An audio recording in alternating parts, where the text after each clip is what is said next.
We continue our series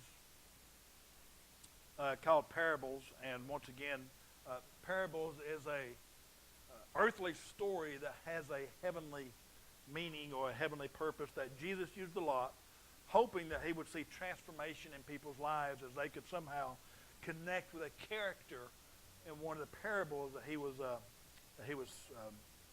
speaking on. When I had just went into middle school a couple years ago, that would have been, back then it would have been 7th grade, was when middle school started. I went to South Middle School, and South Middle and South High were combined, and it went 7th through 12th grade. And one Friday night, I was attending the South High School football game, which is what we did pretty much every Friday night. And but this was a special Friday night because this Friday night, after the ball game, there was a dance. So I was going to get together my first middle school dance. And I was just excited, and I was walking from the ball field with a buddy of mine going to the school for a dance. And we walked by the dumpsters there at the school, and out of the shadows comes some guy, grabs my buddy, puts a knife to his throat, puts him up against the dumpster, and takes his money.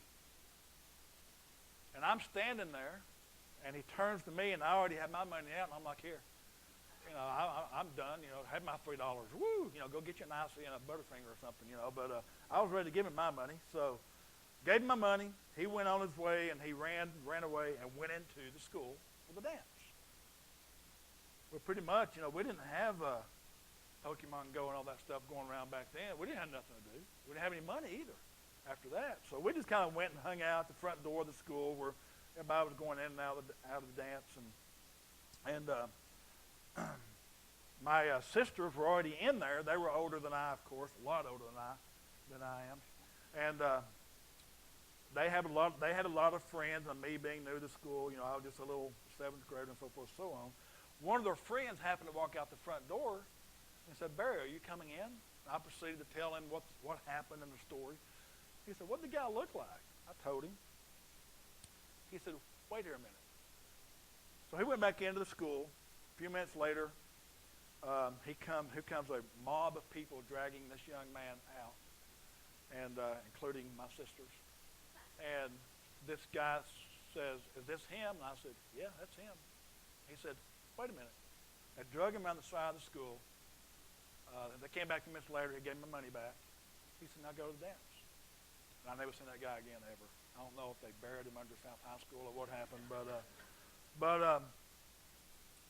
that was one of 3 times I've had a knife pulled on me, all under the age of 14.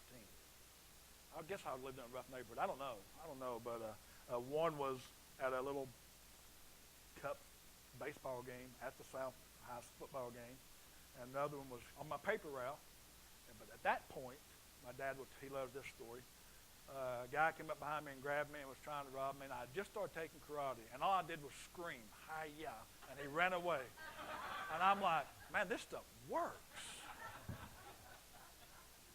So anyway, but don't you just hate punks like that? Especially if there's somebody that you see all the time, or they're your neighbor, or somebody you go to school with. And did you know, as I started this message, that in 2007 there was a website that was called rottenneighbors.com. Anybody remember that website? Yeah.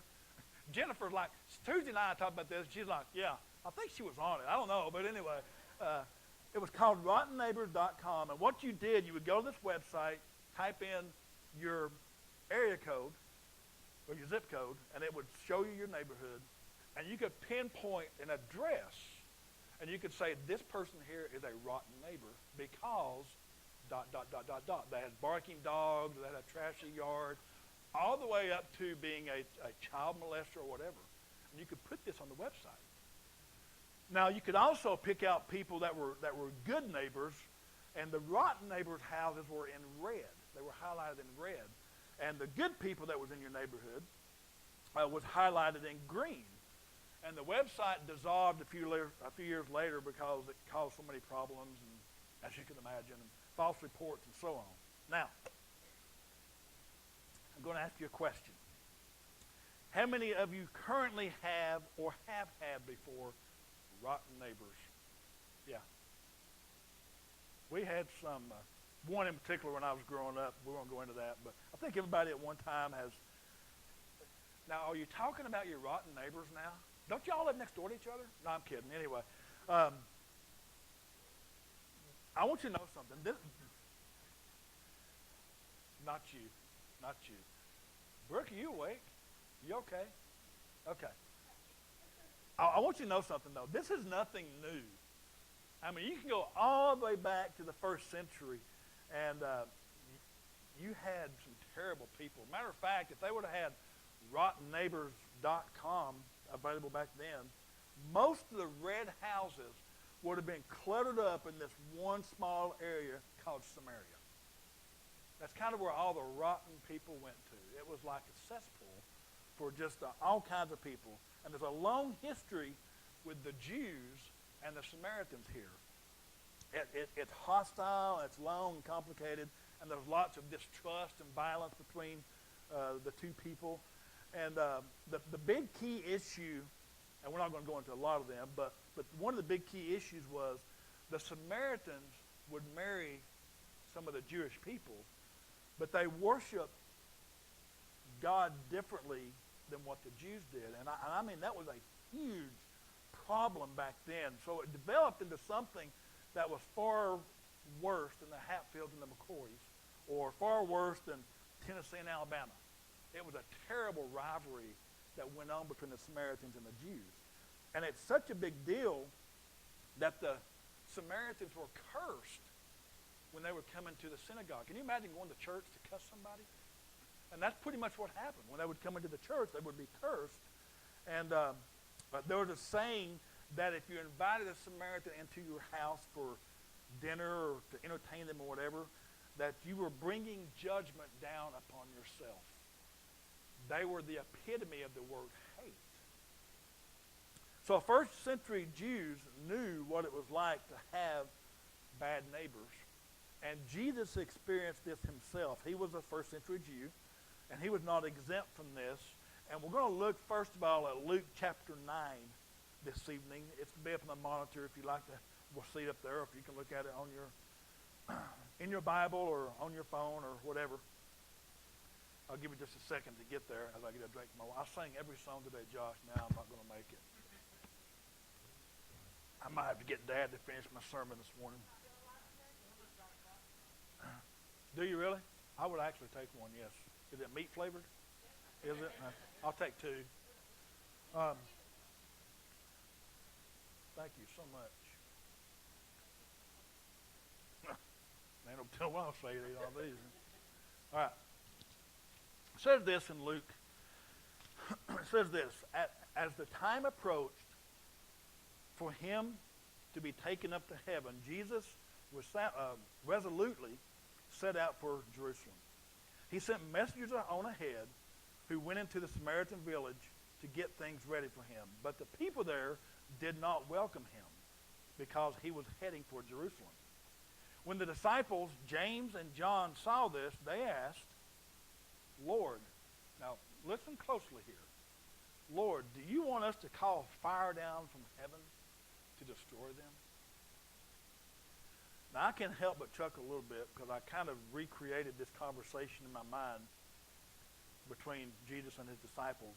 And it's kind of like here when they were talking, James and James is like, you know, I can't stand these people. And I can envision him saying, John, let's go get some eggs and let's egg their houses. We're just rotten neighbors. And then I can look over and see John and who he was, say, eggs, these people need to burn. Let's call fire down from heaven on top of these people. But I can identify with them in some areas. Not that I would like to throw that fire down on people, but let's be honest. Would it not be nice to be able to get rid of some of the little red houses that are in our neighborhoods and some of the people that we just don't like? Some of the people that just cause problems and so forth. So on. Would it not be nice to get some sleep at night as opposed to your drunk neighbor throwing a party next door every weekend? Would it not be nice to not have to worry about the sex offenders down the street that live in your neighborhood? Or would it not be nice to be able to get rid of that annoying guy that works in your office that you dodge every time you walk down the hallway? Now, I understand the statement, can we call down fire? But obviously, Jesus does not do this. He does not even complain. And this moment sort of leads to today's parable. And many times we hear about loving your neighbor or loving your enemy. And I think that we should, but I think that Jesus is using this particular story to speak to the heart of a man at this time. And speaking to the heart of a man that thinks that he has it all together in his life. And I can relate to that. I've been in places before, and I'm thinking, well, I've got everything's going right for me. I've got it all together. So maybe there's something that we can take away from this story this morning. So this is the story. A man approaches Jesus shortly after the whole Samaritan travel fiasco goes on. And you look at Luke chapter 10, starting verse 25, and it says this. On one occasion, an expert in the law stood up to test Jesus. Teacher, he asked, what must I do to inherit eternal life? What is written in the law? He replied. How do you read it? He answered, love the Lord your God with all your heart, all your soul, with all your strength, with all your mind, and love your neighbor as yourself. You have answered correctly, Jesus replied. Do this, and you will live. This next line, you would think the conversation would end there. But then it goes on to say, but he wanted to justify himself, so he asked Jesus, who's my neighbor? And the first thing that we see here is this guy who approaches Jesus. One, he's an expert of the law. He's probably an expert of the written law and of Jewish customs and traditions. This guy knows it. He knows it by heart, and he is possibly some sort of lawyer. And in Jesus' day, it was very common to walk up to a rabbi and to quiz them and ask them questions on certain topics or so forth, so on. But I want you guys to look at what Jesus does with this guy. The cool thing about Jesus is that he knows it so well, and he knows this guy. He knows him from the inside out, and immediately he points him back to what he had built his life on for his entire life. Everything, his entire existence, has been built on what? Knowing the law. So the guy asked, what must I do to inherit eternal life?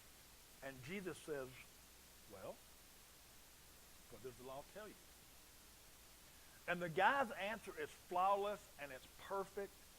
He says, love others, love everything, love others.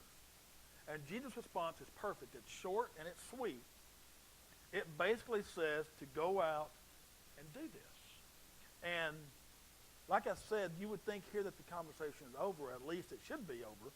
But the interesting thing about the law and building your life around the law is that the law does not allow your conversation to stop here. Because there are some more important questions that come from this. I mean, it sounds right. Love God, love your neighbors. It sounds like the right thing to do. And immediately we start thinking, love God and love others. But then as we start walking away and we start to think this, I'm kind of like, I could love this guy. I could love this guy. I could love this guy here. I don't know if I could love this guy. Man, I just don't like it. Matter of fact, I hate him. And this guy starts thinking this, and then he's like, well, who exactly is my neighbor? Describe a neighbor. So this guy's trying to justify and have just cause to not have to love those that are on rottenneighborjerusalem.com. Okay? And this guy, here he is, and he's like, I just don't like Carl. Carl's house is in red, and Carl's a jerk. So he looks at this, he starts thinking about this, and the thing that we see here is that the perfection of the law is a powerful mirror. And the guy kind of comes to a place where he's all of a sudden, he's not such an expert on the law. And he comes to Jesus and he asks the question so that he can justify himself. Who's my neighbor? Who should I really love? Is it okay not to love Carl? And if anybody's name is Carl, I'm not talking about you. Okay? Is it okay to not love Carl? Please tell me that it's okay not to love Carl because I just can't stand this guy. So it leads to this moment, and because of these questions in his heart and the justification that he needs, it's almost like the word vomit. He just can't help himself, and he spits this out. So who's my neighbor? So Jesus tells a very powerful story in Luke 10, verse 30. It says, in reply, Jesus said, a man was going down from, this is the parable, by the way, a man was going down from Jerusalem to Jericho. When he was attacked by robbers, they stripped him of his clothes, beat him, and went away, leaving him half dead, stealing his money to get into the school dance. Oh, I'll put that part in there, sorry. Verse 31. A priest happened to be going down the same road. When he saw the man, he passed by on the other side. So too a Levite, when he came to the place and saw him, passed by on the other side. But a Samaritan, as he traveled, came to where the man was, and when he saw him, he took pity on him. He went to him and bandaged his wounds, pouring on oil and wine. Then he put the man on his own donkey, brought him to an inn, and took care of him. The next day he took out 2 denarii, which is 2 silver coins, and gave them to the innkeeper. Look after him, he said, and when I return, I will reimburse you for any extra expenses that you may have. Verse 36. Which of these 3 do you think was a neighbor to the man who fell in the hands of robbers? The expert of the law replied, the one who had mercy on him? Jesus told him, go and do likewise. This setting, as Jesus tells this story, it could have been read from the headline of the Jerusalem News Sentinel. It's a story. It could have been published, and it could have been everyone seeing this and hearing this. See, Jericho is a very veteran community for the priest. It's just down the road from Jerusalem, and most priests worked in Jerusalem. So they would travel to Jerusalem in the morning and travel back in the evening from work.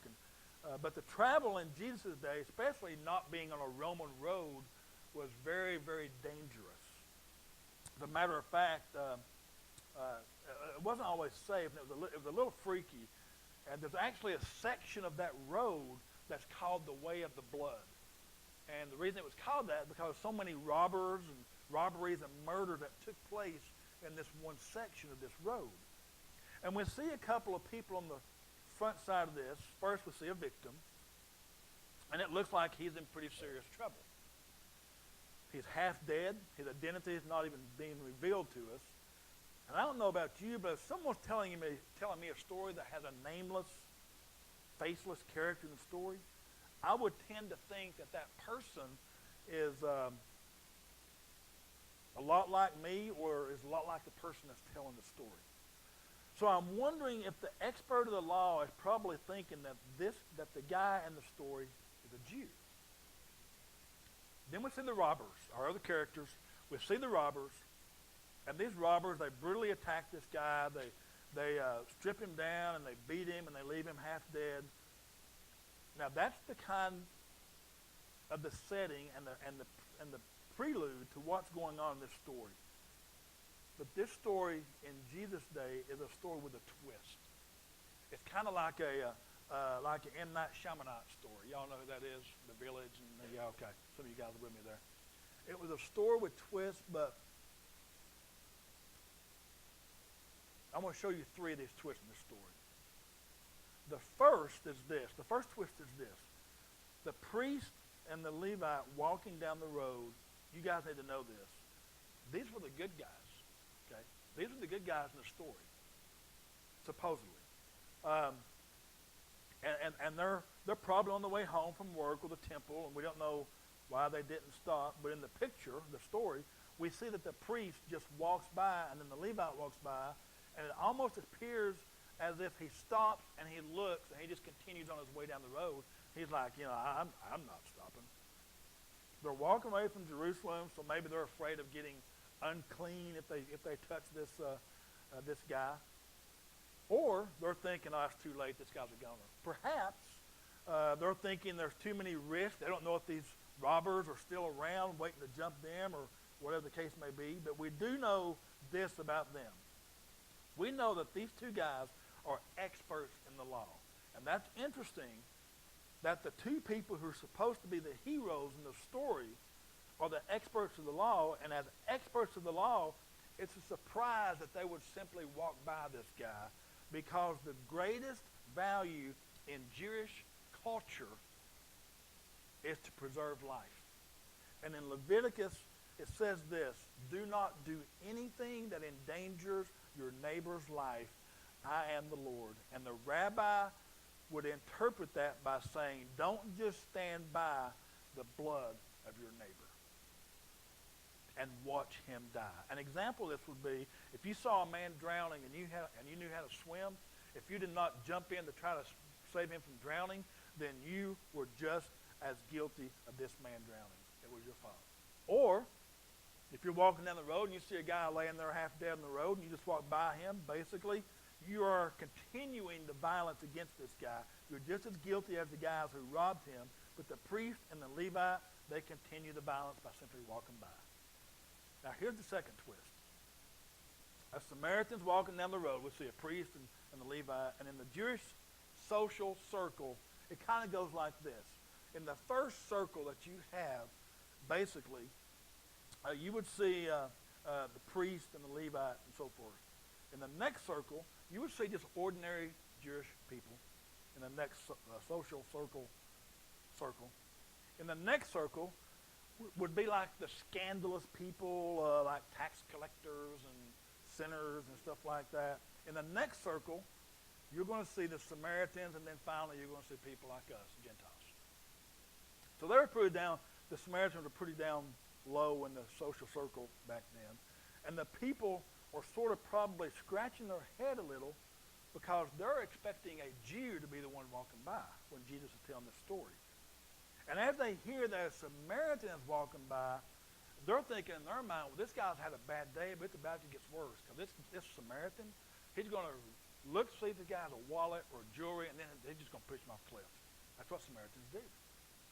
So Jesus starts telling this story, and here is the final twist that we see with this Samaritan. He helps. And this is absolutely outrageous. If you're standing there hearing Jesus tell this story, how this has now turned into officially a stupid story. That a Samaritan would come by and stop and help, and Jesus is actually jumping on the shark by telling this story. And it's kind of like an old episode of Lost. You're like, what's going on here? You're lost. Or it's just unbelievable. It's like saying that Vanderbilt's going to win 4 games this year or something like that. It's just ridiculous. This story is scandalous. That a Samaritan would not only stop, but a Samaritan would stop and help. And not only does he help, but look at what he does. He stops and he cares for this guy. He puts medicine on him. He bandages him. He puts him on his own donkey. He walks him to an innkeeper in Jerusalem. He's like, here's my Jerusalem Express. Just charge it. And whatever the charge is, I'm paying for it. He takes care of this guy. And these people are standing around thinking, this is a ridiculous story, because this would absolutely never happen. Especially in the light of the fact that the priest and Levite are now the bad guys in the story. So at this point, it's just a silly story. The amazing thing about the story is that I think that Jesus is just speaking to the heart of this one guy, and he's really challenging this guy on the issue of who you should love. He's not looking for people that are really good at following the rules. Because the reality is that we can't follow the rules. We can't. We're just not built that way. So that's not what Jesus is looking for. Again, this law is a powerful mirror revealing who we are. I think that what Jesus is really looking for are broken hearts that are awake to their own bankruptcy on loving. Now, this is interesting. It's an interesting story, but I want to show you a little background that sort of adds a little punch to this story. In rabbinical tradition, the rabbis would be in their teachings and some of their conversations about this text of the Bible. They would use this thing that's called ramiz. And ramiz, basically, that means, the word means hint in Hebrew. And what this does is, let me do this with pop culture here, okay? I would say something, and then you would finish that phrase. So see how bright you guys are right here. I would say something like, say I was in a meeting or whatever, and I would say, we need to think of something outside the box. Or say, for example, somebody told a secret, and I would say, who let the... Man, you guys are so bright. Or, if you really like pop music, I would say, who let... There's two more. Oh, yeah, okay. We're going to stop at that. All right, thank you, guys. Have a great weekend. All right. The interesting thing about ramiz is that we just did it with pop culture. The priests and Levites, they would do it with the text of God's Word. So they would tell stories alluding to different things or something about the Bible and sort of refer to something that is in the story. So I think that there's a possibility that Jesus is using this here, but I'm not certain. But there's an interesting story in Chronicles, 2 Chronicles, that has a lot of similarities to this. And it tells a story like this. Shortly after the death of King Solomon, his kingdom is divided into two kingdoms. The northern kingdom, which is Israel and the capital of Samaria, and then you have the southern kingdom, which is Judea and its capital Jerusalem. And this is a horrible time in history for Israel when these kingdoms split up. It's filled with idol worship. It's filled with all kinds of evil kings and adultery and bitterness and anger and war and all kinds of stuff is going on. And this actually leads up to one of the most horrific stories in the Bible. There's a war that happens between the northern kingdom and the southern kingdom, and in one day, the army from Samaria decimates 120,000 soldiers from Judea. Afterwards, they carry away 200,000 women and children and all their belongings, and they're taking all of them back because they've taken them into captivity. And it's like going across the street to your neighbor's house and basically beating the heck out of your neighbor and then taking all of his family into captivity.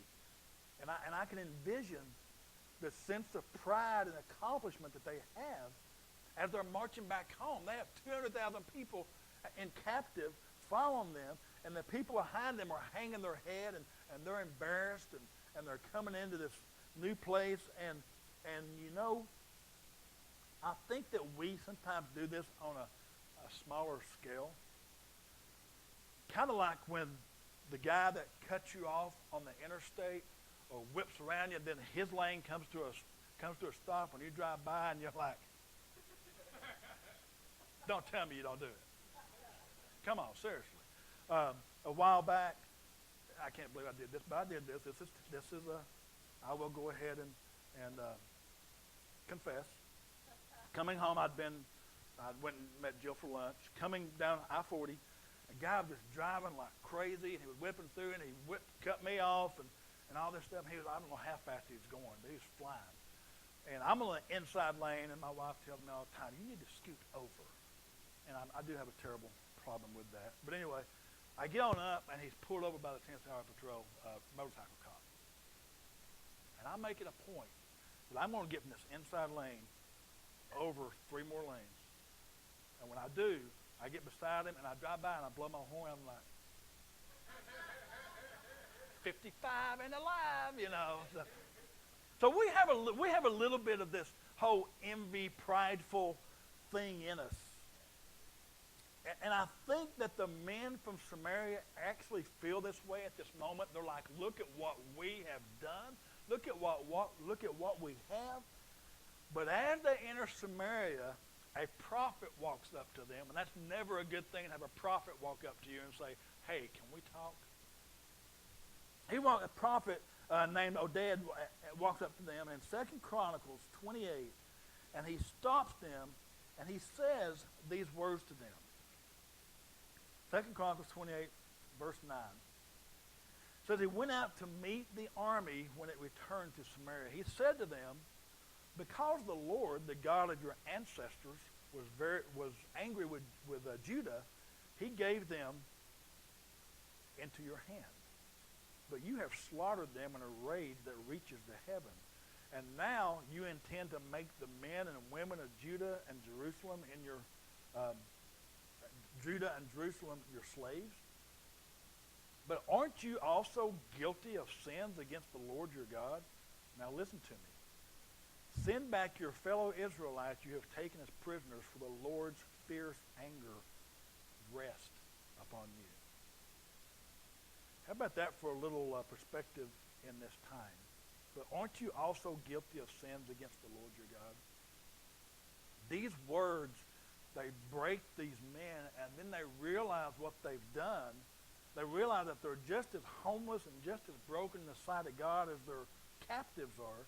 And in their brokenness, they do something that is totally unparalleled in ancient warfare and has never, ever happened before. Verse 14.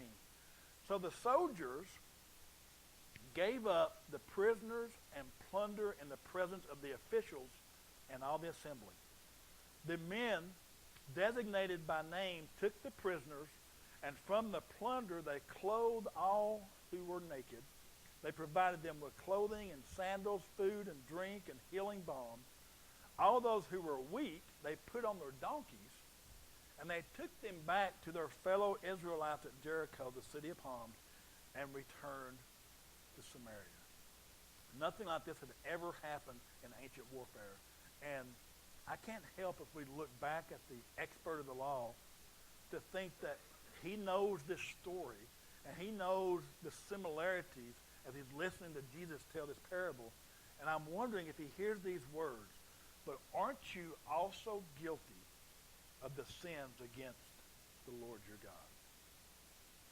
And I can't help but seeing the picture of these acts of repentance that these guys would do because of their embarrassment due to the crimes that they did to this guy. And I can't help but think, and I don't know if Jesus had this in mind, but there are a lot of similarities in these stories that follow with the line that, aren't you also guilty of sins against God?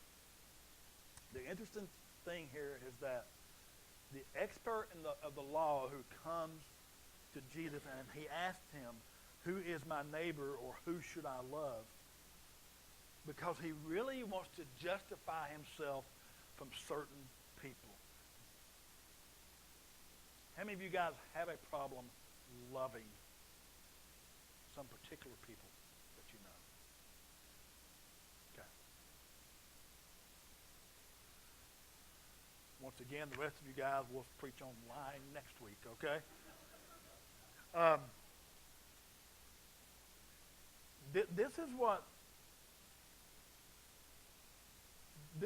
what it tells us. But again, look at what Jesus does with his answer. He takes away the obvious answer. He does not allow the guy to answer the obvious way. But if you were to ask me in the story, who is the person that I should love? I would say the guy that is laying in the middle of the road that's half dead. That's the obvious answer. That's the person you give your love to. But Jesus takes that answer away from this guy, and he asks the guy and changes the focus of the question. He says, which of these three do you think was a neighbor to the man who fell in the hands of the robbers? And in doing so, this challenges the heart of this guy who has hated the Samaritans forever. I'm debating on whether to say anything, if I should say anything or should not say anything. I better stay away from this right now. We'll get back. We might get back to it. I'll pray about it while I'm preaching, okay? He challenges the heart of the guy, and he makes him look face to face in the eyes of the Samaritan. The ridiculous, the scandalous hero is actually his enemy. And it is so scandalous that I think that it's sort of revealed in the answer the guy gives, the expert of the law gives. Because he kind of says, I can imagine, kind of embarrassed, red-faced, sheepishly. He doesn't even want to come out and say, the Samaritan. He says,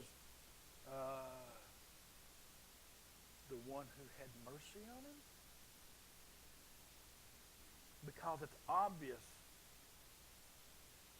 Obviously, it's not the experts of the law who know everything. The one who showed mercy. And I wonder, as he's listening to the story, if he's thinking to himself, how can he do something like that? I mean, it would take God himself to do something. It would take an act of God for this man to do something like that. And guess what? That's exactly right. It takes an act of God himself for us to love people that are sometimes unlovable. And the story, I can't help but speculate in this story because it's such a quick snapshot of the Samaritan. And I'm going to speculate just for a second. Maybe this guy, this Samaritan, maybe he knows that there's violence on this road. Maybe he's been on this road before. He's been attacked before. He's been robbed before. So maybe he knows the dangers of this stretch of road. Maybe he was cared for in a way that stumped him along the way. I don't know. He's walking along the road, and the road of blood, and the reason that I speculate that is because the Samaritan in the story is traveling with a first century first aid kit. You ever think about that? He's traveling with a first aid kit, kind of like he's ready, and he's looking for people that are simply hurting, and he wants to help heal their hurts. And he don't care who it is. He don't care what ethnicity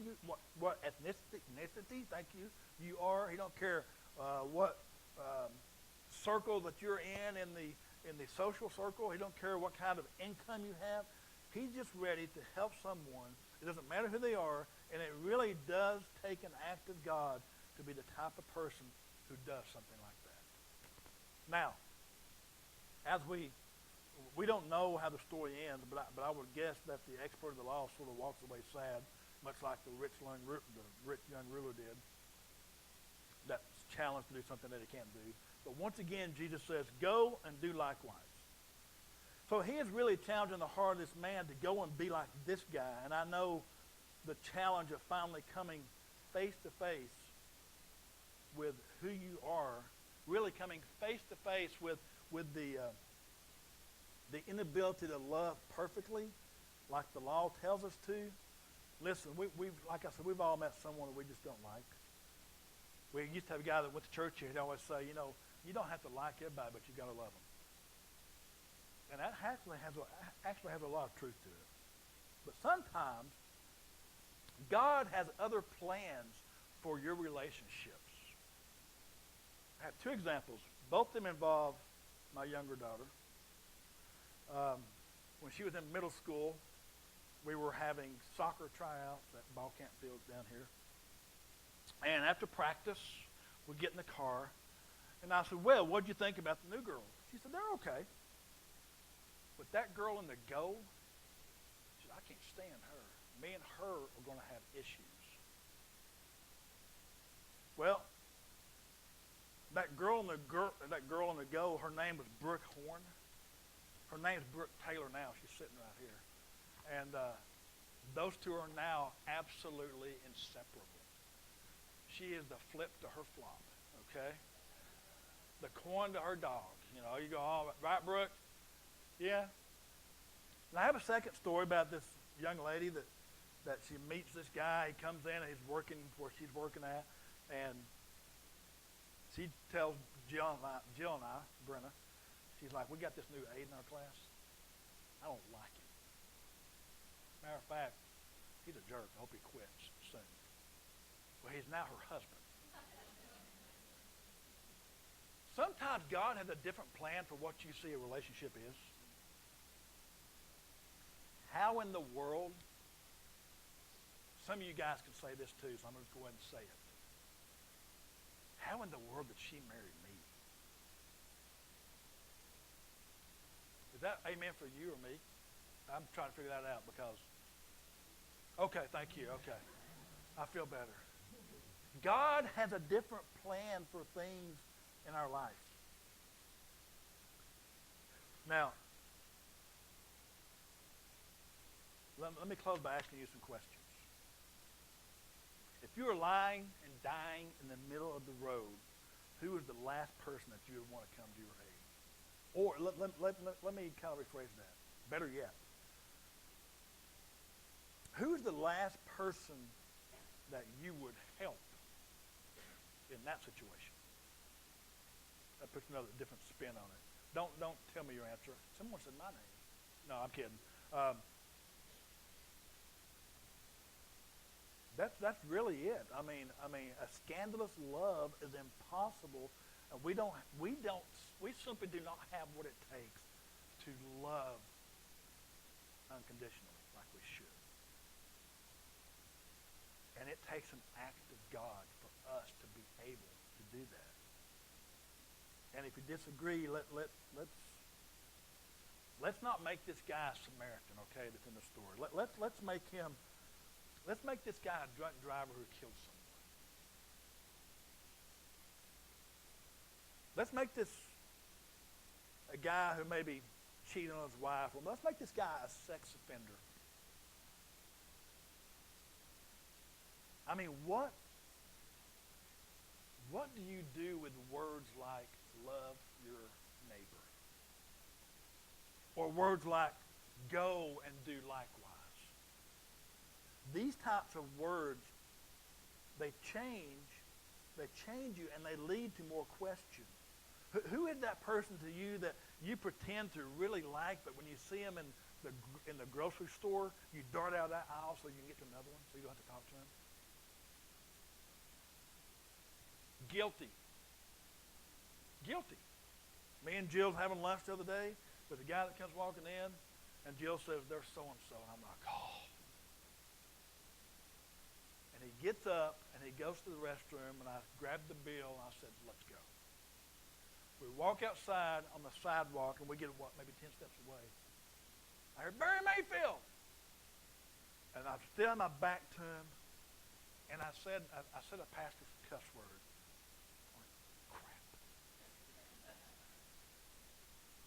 And I turned around, you know what I did? "Hey, Gene."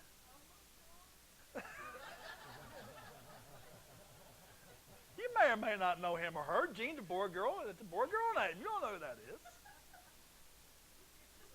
I am just as guilty. I am.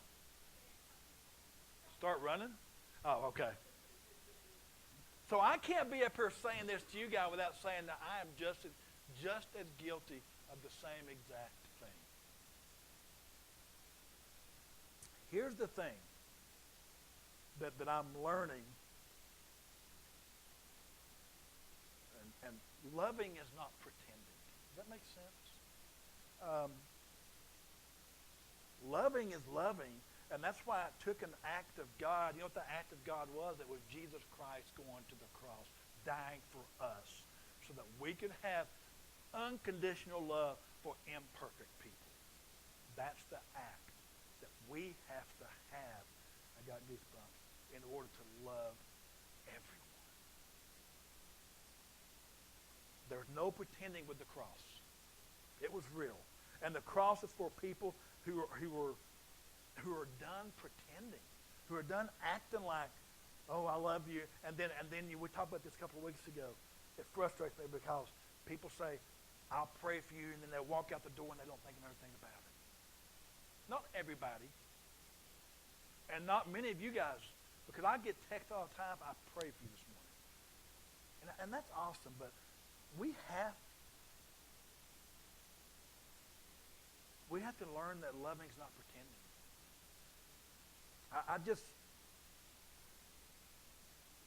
We've got to be over that. We have to be done pretending, and And the cross is for people that are done pretending and they're willing to say, Jesus, I don't have this in me. I just cannot love this person, and I need you to love this person for me right now.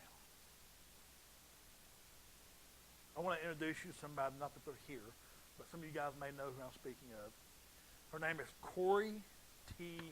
Boone. Have you ever heard that name? Judson, yeah?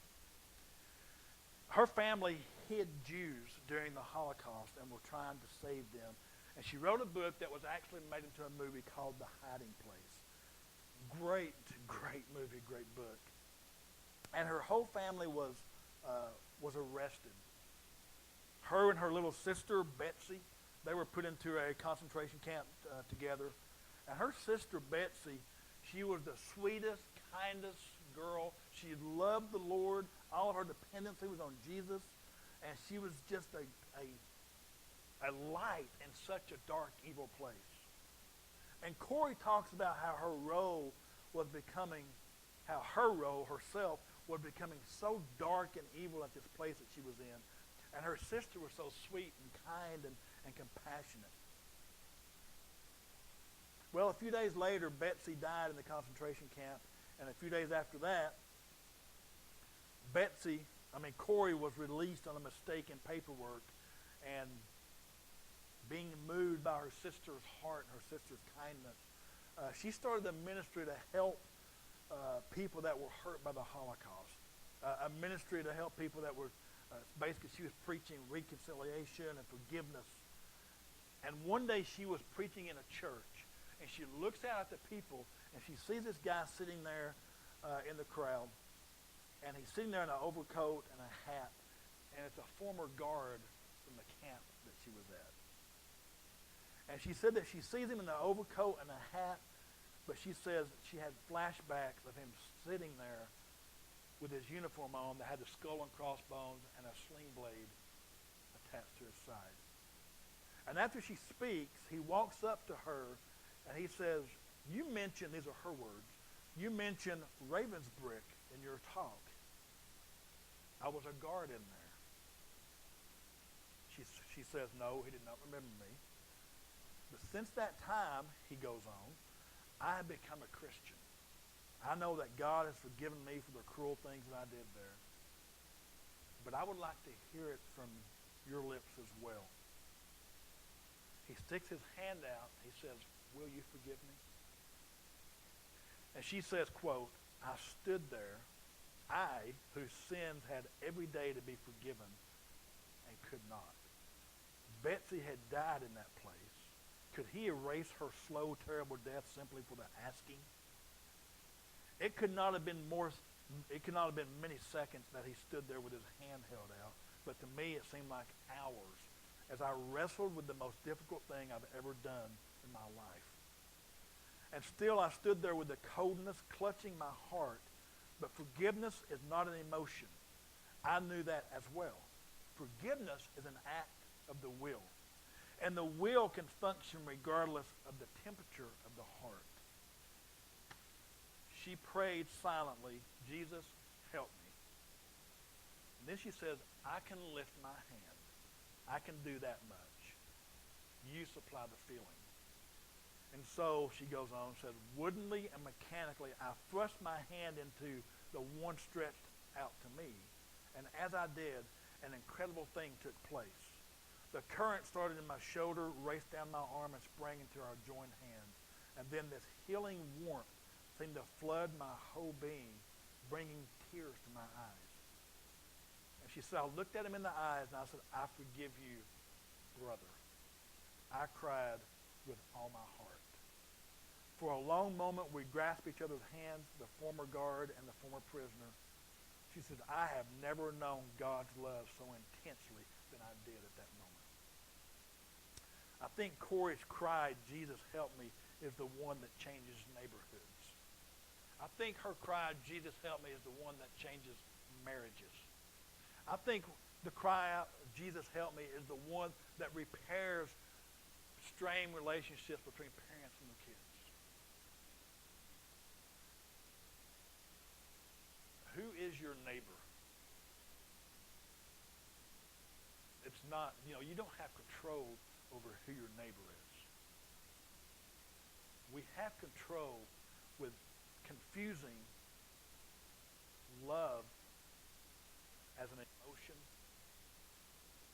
and as a gift. Because being able to comprehend what love really is far more than just an emotion. And I pray that maybe, just as Jesus was telling this parable, to touch the heart of this one man that was the expert in the law, that knew everything, I pray that maybe today, something that was said was intended just for one person, maybe.